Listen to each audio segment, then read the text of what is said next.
Salut tout le monde et bienvenue pour l'analyse de SummerSlam 2015 qui a eu lieu à Brooklyn et du 23 au 24 août 2015. Et comme l'a dit Seth Rollins, ça sent clairement WrestleMania. Concernant la note, j'ai mis un petit peu moins bien que l'édition de 2014, mais c'est pas vraiment une surprise en fait, étant donné que les pay-per-view 2014, je les ai toujours un petit peu mieux notés que les pay-per-view 2015. Si on prend par exemple WrestleMania 30, j'ai noté à 9,1 et WrestleMania 31 à 8,6. On peut aussi prendre le Royal Rumble 2014 que j'ai noté à 8,1 et le Royal Rumble 2015 à 7. Voilà, c'est vraiment les deux gros écarts. Mais celui-là donc ne fait pas exception à la règle. Donc ce SummerSlam 2015 est pour moi moins bon que le 2014, même s'il reste globalement très très bon quand même. J'ai vraiment pris beaucoup de plaisir à le regarder. Donc avant de passer à l'analyse de chaque match, il y en a 10 donc ça va prendre du temps. J'espère que ça va pas dépasser les 20 minutes.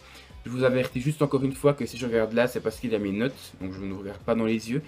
De toute façon, je ne sais pas si vous le verrez, étant donné mon nouveau, comment dire, ma nouvelle présentation en fait. J'espère que ça vous plaît. N'hésitez pas à me dire en commentaire si vous voulez celle-là pour les prochains Over the Results, ou si vous voulez que je change encore de présentation. On commence donc avec le premier match de la soirée qui voyait Randy Orton affronter Sheamus. Donc j'ai mis que c'était vraiment un très très bon opener qui était vraiment agréable à regarder. Pourquoi? Déjà une chose, c'est que le match a commencé directement dans le vif du sujet. Randy Orton a tenté de porter un RKO sur Sheamus, donc ça a bien rythmé le match dès le départ. Même s'il y a eu d'abord, on va dire, ça s'est un petit peu essoufflé, donc le rythme a augmenté direct avec le suspense, tout le public était fou. Et puis après, le rythme est un petit peu descendu avant de remonter au fil des minutes, et c'est ça que j'ai aimé. C'est qu'on a eu quand même un match à suspense avec une bonne surprise à la fin, qui est la victoire de Sheamus. Moi personnellement, je m'y attendais pas du tout. Qu'est-ce que j'ai mis encore? Oui, Sheamus qui s'adresse à la foule depuis la table des commentateurs, vu que les gens se moquaient de sa coupe de cheveux. Et puis, qu'est-ce qu'on peut dire encore? Oui, donc comme je l'ai dit, le match en fait s'intensifie au fil des minutes. Le problème c'est que le match pour moi est trop court, en sachant qu'on s'est fait un petit peu voler 7 minutes à la fin du show. On s'est pas vraiment fait voler, on va dire qu'on a eu 3h53 de show, c'est plutôt pas mal, même si le show était annoncé à 4h. Donc j'imagine que, enfin, moi je prends les 53 minutes comme du bonus, mais il manque quand même 7 minutes qui auraient très bien pu se prêter là, dans ce match-là. Justement, le match allait tellement sur une note positive que 5 minutes de plus, ça aurait pu encore changer la note. J'ai mis 8 sur 10, on aurait très bien pu imaginer un 8,5, voire même un 9. Vu comment c'était parti, ça aurait très bien pu l'atteindre. Et puis pour terminer, j'ai juste envie de mettre en avant les deux broad kicks pour battre Randy Orton. J'ai très très bien aimé, donc voilà, le 8 sur 10 pour moi est clairement mérité pour ce match-là. Le deuxième match, c'était le Fatal 4-Way, donc pour les titres par équipe, donc les champions en titre, les Primetime Players, défendaient leur ceinture contre Los Matadores, les Lucha Dragons et The New Day. Donc waouh, waouh, waouh, waouh. Alors déjà, je vais parler du match après, mais c'était un match quasiment parfait pour moi, seul deux petits botches, mais j'y reviendrai plus tard. D'abord, l'avant-match avec les New Day. Donc, comment dire ça? Petite chanson hein, en l'honneur des New Day, et je pense que ça va être l'hymne maintenant, ou même la sonnerie, quand je vais me réveiller, mon réveil justement le matin, il y aura cette chanson-là maintenant. Non mais franchement, ces mecs sont encore plus charismatiques qu'à la fin de leur premier règne, alors que je les trouvais déjà plutôt badass. Faut quand même se dire que The New Day, en fait, ils sont partis face et étaient très très fades. Et maintenant, ils ont gagné donc les titres hier soir pour les gens qui ne l'auraient pas vu. Donc désolé pour les spoils, mais je pars du principe que vous avez vu quand même au moins les résultats. Et oui, en fait, les revoir champions à ce moment-là, qu'est-ce qu'ils sont crédibles, putain. Ils ont fait quand même un sacré chemin et j'adore. Et à la fin, quand ils battent, bon, je sais même plus qui c'est, il faut m'excuser les gens. Il y a eu tellement de matchs, tellement de lutteurs que je me souviens même plus sur qui ils ont fait le tomber. Mais Kofi Kingston qui fait sa petite danse après le tombé, Biggie pareil, Xavier Woods qui devient fou à l'extérieur du ring durant tout le match. Franchement, c'est une équipe que j'adore, franchement, et j'espère qu'ils vont rester très très longtemps champions par équipe parce qu'ils le méritent. Au niveau du match même, donc oui, on va revenir sur The New Day un petit coup. La première tentative de Kofi Kingston, c'était quoi? De Biggie, pardon, sur Kofi Kingston. Ils avaient les deux le tag, ils pensaient sérieusement pouvoir réussir à gagner le match comme ça. C'est hyper ingénieux, j'y avais jamais pensé, hein. Je pense qu'on pourra y revenir, on pourra en parler de temps en temps, je sais pas si je fais des lives, des trucs comme ça. C'est hyper intelligent en fait, parce que j'y avais jamais pensé. Et n'empêche que le match se serait terminé au bout de 5 secondes, on n'aurait pas eu ce bon match là, mais ça aurait quand même été putain de what the fuck, ça m'aurait fait vraiment rire. Et puis concernant vraiment le match en lui-même, il y a beaucoup de prises techniques, ou alors avec beaucoup d'impact. Il y a Topé Suicida qui est contré en saut chassé, même si là il y a eu un petit botch. Il y a un des Los Matadores qui tombe de la troisième corde lorsque, je sais plus, je crois que c'est Titus O'Neil qui fait sa double powerbomb, enfin sa powerbomb mais sur deux lutteurs plus un troisième je crois. Donc vraiment on a eu plein de prises à impact aussi, comme je l'ai dit, la bombe, là on dit mes bombes de Biggie sur l'apron du ring, je sais plus sur qui c'est, je suis désolé. Donc on a eu quelques botches, donc ça ferait que la note descend, mais le match est tellement bon, il y a tellement de prises dans ma tête que je me souviens que forcément je pouvais pas le sous-noter. Pour moi ça valait clairement un 10 sur 10. Donc après ces deux très bons matchs, je crois que c'est la première fois qu'après deux matchs on a une moyenne générale de 9 sur 10. C'est important de le préciser. Forcément il y allait avoir des problèmes et les trois prochains matchs ne font pas exception à la règle. Dolph Ziggler affrontait Rusev dans le troisième match de la soirée. Juste avant de revenir au match, Lana est juste terriblement mieux habillée comme ça que comme elle était avant, comme Summer est là actuellement. C'était dégueulasse. Par contre, il va falloir lui dire d'arrêter les crises d'épilepsie quand elle croit que Ziggler va gagner un match. Son truc là, c'est juste insupportable. Je suis sûr qu'il y a 15 000 épileptiques qui ont fait un détour par l'hôpital hier soir. Non, franchement, plus jamais.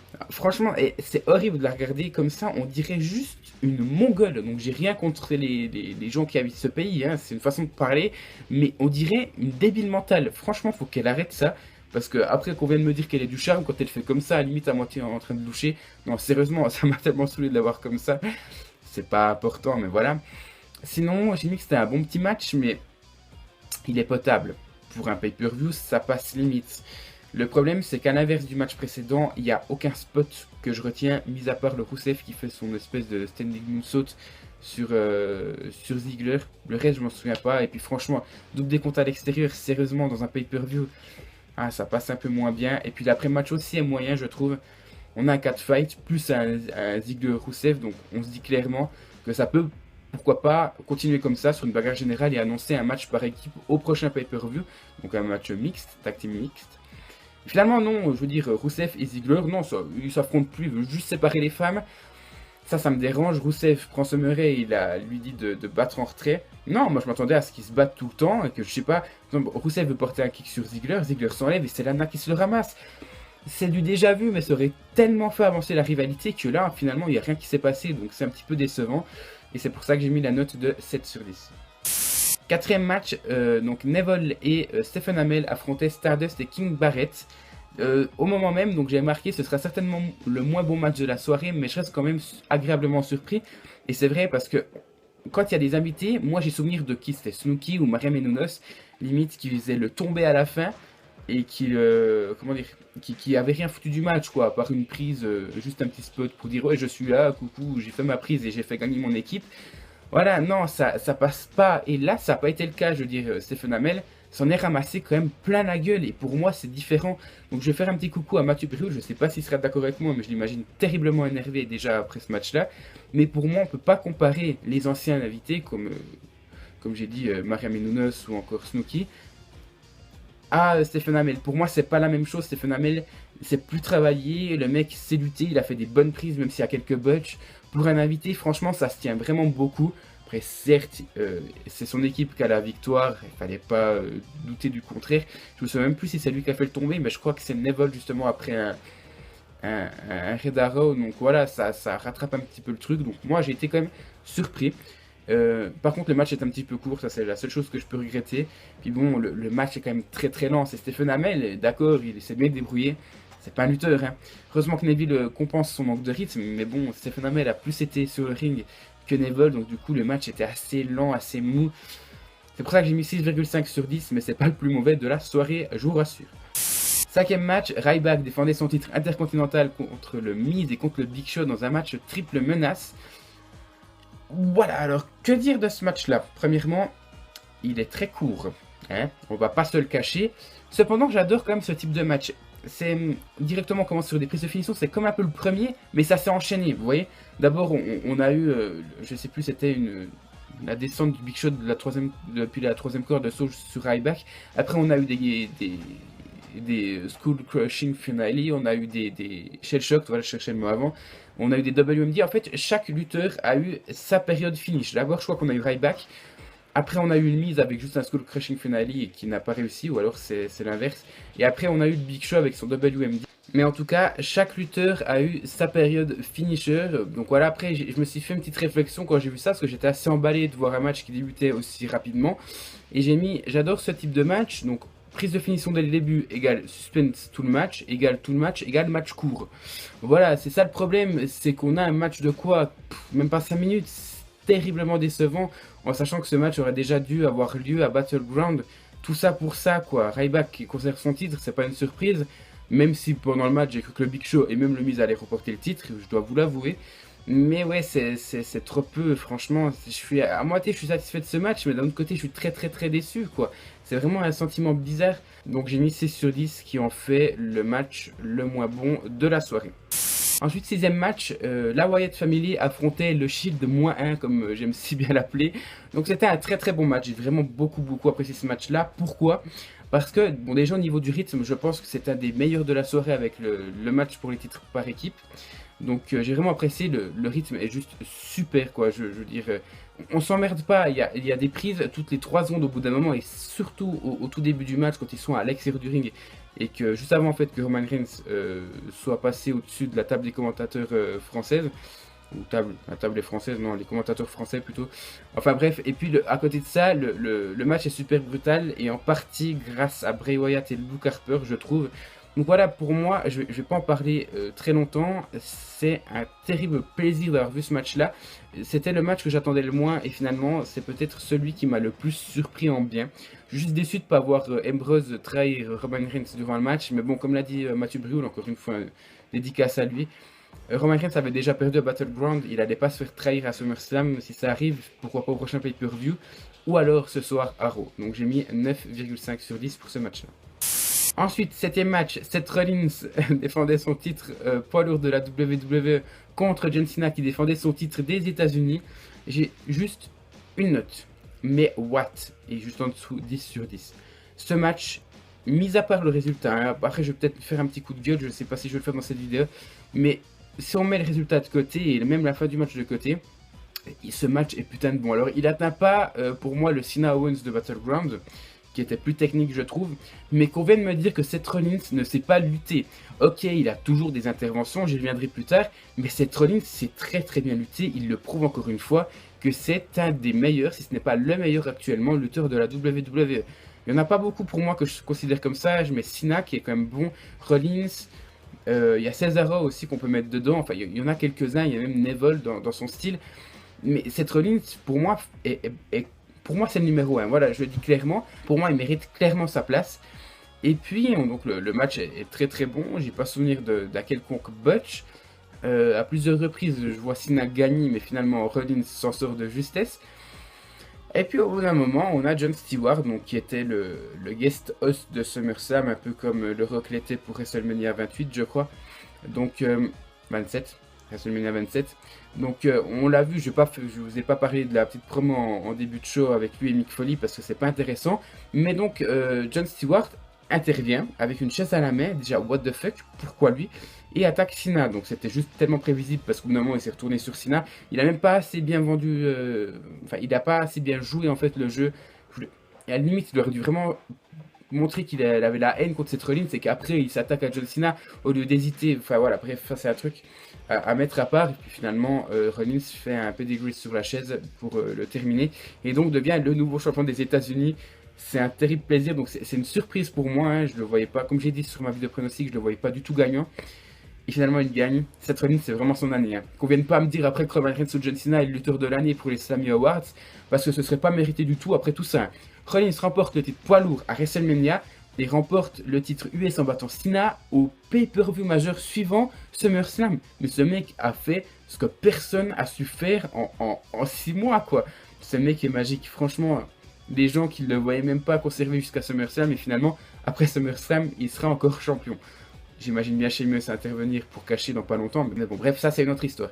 Donc oui, donc Jon Stewart, beaucoup vont dire ouais, ce match est dégueulasse, pourquoi Jon Stewart? J'avoue, au niveau de la crédibilité de la storyline, c'est un petit peu what the fuck. Mais bon, que ce soit Jon Stewart, que ce soit le Big Show, que ce soit Kane, Triple H, ou que ce soit, je sais pas moi, Rosa Mendes, qu'est-ce qu'on s'en fout quoi. il y a une intervention qui est de Seth Rollins. C'est même pas le même genre d'intervention pour moi que celle de l'autorité, parce que l'autorité c'était en permanence. Là, c'est une petite intervention qui fait plaisir, un peu comme le Big Show dans le match John Laurinaitis United, John Cena. Enfin, vous voyez, un peu ce style-là, un peu le Triple H qui attaque Daniel Bryan et Randy Orton fait son cash. C'est une intervention qui fait plaisir pour moi et qui est surprenante. Même si surprenant n'est pas forcément le bon mot. Mais oui, dans ce match, je l'ai vraiment adoré. C'est pour ça que j'ai mis 10 sur 10. Et ça, le voit encore une fois très clairement.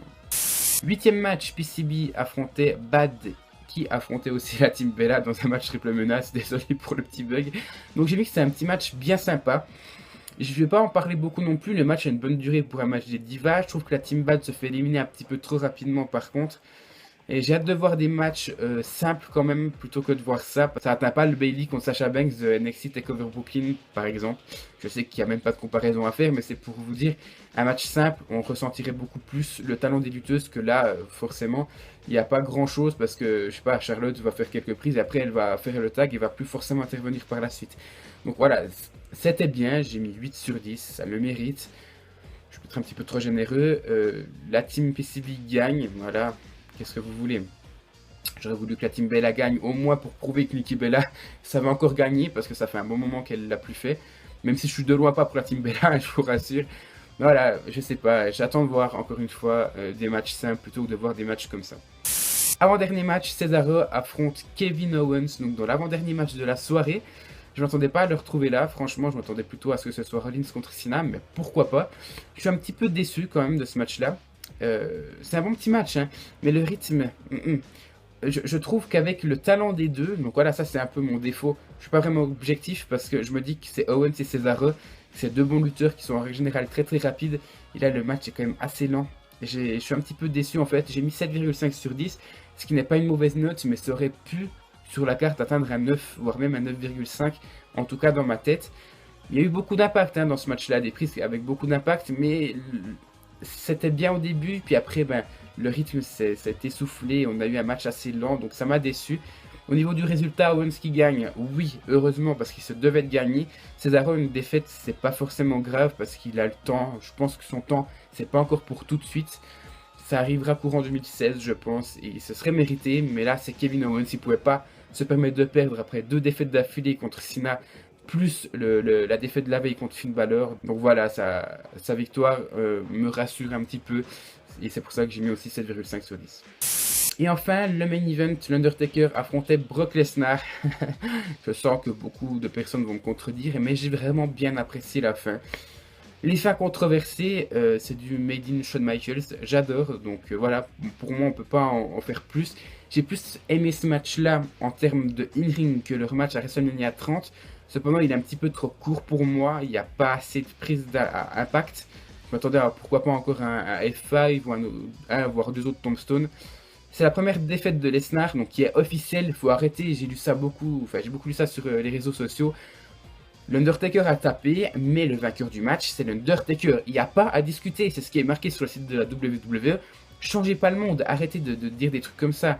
Certes, l'Undertaker a tapé en premier, mais il a gagné. Voilà, c'est comme ça. Donc, c'est la première défaite, comme je disais, de Lesnar en plus de 2 ans. Et puis, qu'est-ce que je peux dire de plus dans ce match-là? Déjà, l'Undertaker a résisté à 3 F5, dont un à travers la table des commentateurs françaises. Alors qu'à WrestleMania 30, au bout du troisième, il était troisième classique en plus, il était terminé. Donc ouais, comme je l'ai dit, l'Undertaker a tapé et l'arbitre ne l'a pas vu, le timekeeper l'a vu, mais pas l'arbitre. Du coup, le timekeeper a sonné la fin du match, mais l'arbitre lui a dit non, qu'est-ce que tu fais? Il a pas tapé.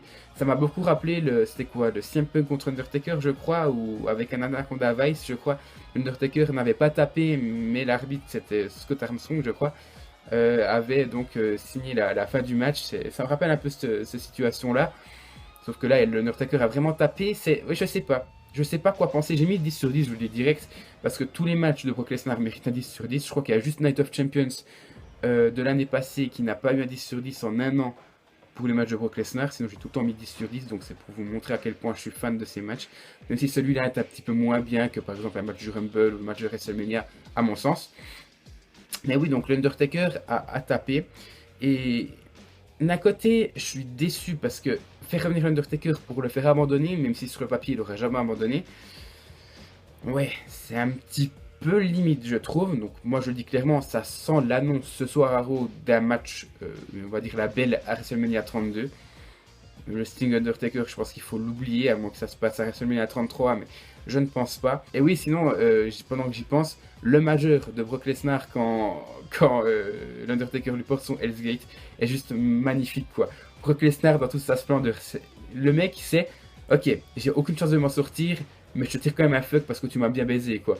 Je sais pas, c'était tellement, c'est épique, je suis désolé. On peut dire ce qu'on veut, c'est un peu foireux, ça passe pas très bien, mais vous plaignez pas, quoi. On a un bon match bien bourrin. C'est pas le meilleur de la soirée, même si je me dis sur 10, de loin pas. Pour moi, le match pour les titres par équipe est clairement le premier. Le deuxième, ce serait plutôt le Seth Rollins John Cena. Et le troisième serait le main event. Voilà, et le quatrième, dans les très très bons, je mettrais la Wyatt Family contre Reigns et Ambrose. Voilà. Donc la note finale, ça fait un 8,3 sur 10. Donc est-ce que j'ai été trop généreux ou pas? Non, je pense pas. Je pense que j'ai plutôt été trop généreux avec le Battleground 2015. Donc il y a eu la même note. Pour moi, Battleground 2015, tout comme le 2014, je pense que je suis un des seuls à les trouver très très bons. Cependant, avec SummerSlam, il y a eu beaucoup de matchs, donc plus de chances d'avoir des matchs un petit peu brouillons, comme par exemple le Rusev-Ziggler ou le match par équipe avec Stephen Amell, ou encore le match pour le titre intercontinental. Imaginons qu'on enlève ces trois matchs-là et on se retrouve donc avec une carte classique à 7 matchs, la note serait juste tellement plus haute, quoi, vous voyez. Il faudrait que je trouve un moyen de comparer aussi les pay-per-view en fonction du nombre de matchs qu'il y a. Parce que clairement, en termes de contenu, SummerSlam est meilleur, mais étant donné qu'il y a plus de matchs et donc plus de matchs brouillons, c'est proportionnel à Battleground qui a moins de matchs, mais moins de matchs brouillons. Du coup, on se retrouve avec la même note. Pour moi, j'aurais aimé le noter juste à 8,4 sur 10 par exemple, pour moi, juste pour montrer qu'il est légèrement supérieur. Bref, pour moi, ils ont la même note, ça va très très bien aussi. Après, j'ai juste envie de faire un petit coup de gueule. Je suis désolé, je vais peut-être paraître froid et quand je dis vous, c'est pas vous directement, je fais une généralité, sachez-le, je vous accuse pas et même ces gens que j'accuse entre guillemets, ce sont principalement des gens que j'apprécie donc je n'ai rien contre eux, mais je commence à en avoir un petit peu marre en fait des gens qui se plaignent trop souvent en fait, je vous trouve un peu trop exigeant, donc encore une fois vous c'est général, les gens se reconnaîtront. Pourquoi se plaindre sans arrêt? J'ai vu des gens qui se plaignaient de NXT TakeOver Brooklyn. Maintenant, des gens qui se plaignent de SummerSlam au niveau des matchs potables. Putain, les gars, je veux dire, on a quand même SummerSlam. Le public était dedans, en tout cas sur les lieux. On a eu quand même des bons matchs, je veux dire. J'ai pas mis un seul match en dessous de 6,5 sur 10. Enfin, mon avis n'est pas universel, mais j'en trouve pas un mauvais. C'est vrai qu'il y en a qui sont limites, mais il y en a pas qui sont mauvais, quoi. Je sais pas, je vous trouve trop exigeant, ça me dérange un petit peu en fait de voir ça sur les réseaux sociaux, surtout que maintenant ça fait 2 ans que j'analyse les pay-per-view et que ce sont toujours les mêmes qui se plaignent. Je pense que, enfin, j'ai un petit peu de la peine pour vous, pas dans le sens méchant, mais vous devez vraiment vous faire chier en fait au fil des semaines. Si vous appréciez pas un SummerSlam et un NXT TakeOver Brooklyn, pardon, vous devez vous faire chier à regarder les Raw et SmackDown quoi. Donc, je sais pas, posez-vous des questions, est-ce que vous êtes vraiment fan ou alors faites juste une pause, histoire de faire un petit lavage de cerveau et vous retrouver un peu plus tard dans l'année, voire l'année prochaine, avec des nouvelles idées et l'envie de voir du catch quoi. Parce que là, je suis désolé, mais c'est clair, c'est pas une carte parfaite. Je veux dire, on n'a pas eu un pay-per-view parfait. De toute façon, le PPV parfait n'existe pas.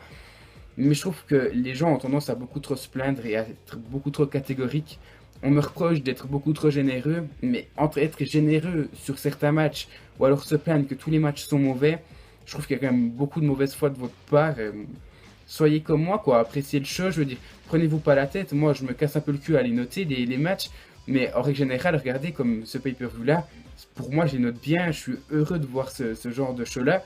Et en fait, ça me saoule, mais pour vous, en fait, de voir des statuts sur Facebook qui disent que vous n'avez pas aimé ce show, quoi. Moi, je l'ai vraiment surkiffé. Voilà, des shows comme ça, je veux en voir plus souvent.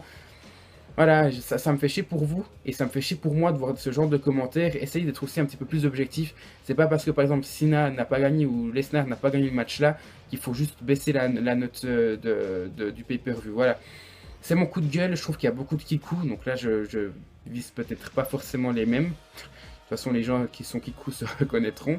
Mais de toute façon, je sais même pas s'ils regardent mes vidéos. Si c'est le cas, soyez peut-être un petit peu moins exigeant que vous l'êtes actuellement et arrêtez de vous plaindre pour un rien. Franchement, c'est un petit peu insupportable, je trouve. Ça fait plusieurs semaines, plusieurs mois que je vois ça et que je dis rien. Là, je profite que la vidéo, de toute façon, sera plus longue, tout comme la vidéo pronostic, pour faire mon petit coup de gueule. Voilà. Vraiment, prenez du plaisir ou sinon faites une pause et revenez dans quelques mois, ça vous fera pas de mal. Voilà. Sinon, concernant la vidéo, j'espère que vous l'avez appréciée. Nous, on se retrouve, je crois, dans 8 ou 9 jours pour Extreme Rules 2012, qui est tourné déjà depuis le mois de juin, je crois. Vous verrez, c'est une bonne petite note, un bon petit pay-per-view, je trouve, qui n'atteint de loin pas ce pay-per-view là, mais je vous laisse quand même regarder sur Core Flashback. Et après, normalement, la vidéo unboxing et la vidéo collection de mes DVD. Voilà. Merci encore une fois d'avoir suivi ma vidéo et à tout bientôt.